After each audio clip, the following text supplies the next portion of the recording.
នេះខាត់ខ្ញុំនឹងមកចាប់កណ្ដាប់ដៃចេញថ្មីចឹងណានេះគេថាកណ្ដាប់ដៃតែមិនចេញនៅយប់មិញទេបងប្អូនហើយចិត្តដឹងថាចាប់បានឬមិនបានទេគឺយើងមើលវីដេអូនេះដល់ចប់ទៅនឹងដឹងហើយបងប្អូនហើយមកដល់ការចាប់របស់ខ្ញុំទៅគ្នាដែលមានមានចំណាំរំចង់ដាក់ពេញមានតម្លៃសមក្នុងបងប្អូនអាចដាក់បាននៅ website ប្រនេះចាទៅអាប់ចឹងណាថាគាត់ដាក់ពេញលឿនហាត់ទៅចិត្តគ្នាបងប្អូនចឹងតែគេដាក់ពេញឡើងគាត់មួយទៅបងប្អូនថា event ប្រហែលថ្ងៃឬថាពី5វិជា event ចាំមែនតើបងប្អូនចឹងបងប្អូនដាក់ពេញឡើងគាត់មួយទៅថាតម្លៃសមរម្យហើយពេលបងប្អូនបាទខ្ញុំកាត់ដាក់ពេញតាម website គាត់ចឹងណាថាតម្លៃសមរម្យចិត្តបងប្អូនតលើថាយើងទៅខ្លែមពេញសិនដើម្បីចាក់កណ្ដាប់ដៃបងប្អូនបងប្អូន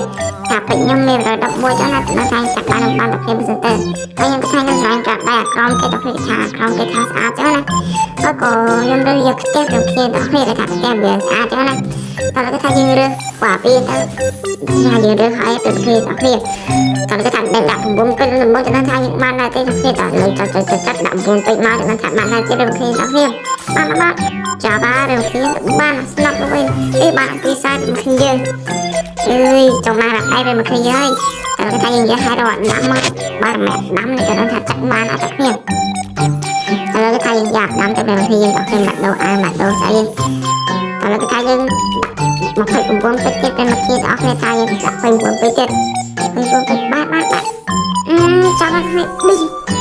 ពីខាងលើពេលយើងសោះចិត្ត3គេថាចាក់បានទៅពេលទៅរកកន្លែងចាក់ផ្សេងទៅ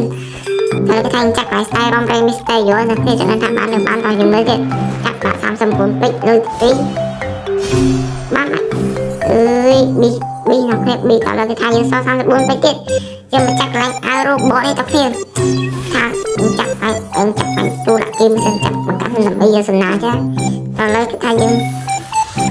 មើលសិនណាគេគ្រូមានការខោជាណាតើយើងសាន់ទៅពេលថាយើងមិនចាក់ឡើងរូបបត់ម្ដងតើលើថាយើងចាក់លើទៅនេះដល់ដែរតែផ្សេងដល់ដែរតើ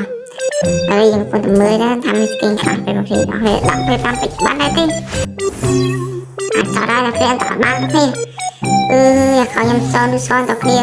ចឹងចាំបានទេតគ្នាចឹងតគ្នាមើលវីដេអូនេះហើយកុំភ្លេចជួយsubscribe ទៅជួយដល់ក្នុងមើលនៅក្នុង TikTok ឬ Facebook នៅ page អ្នកគេអាច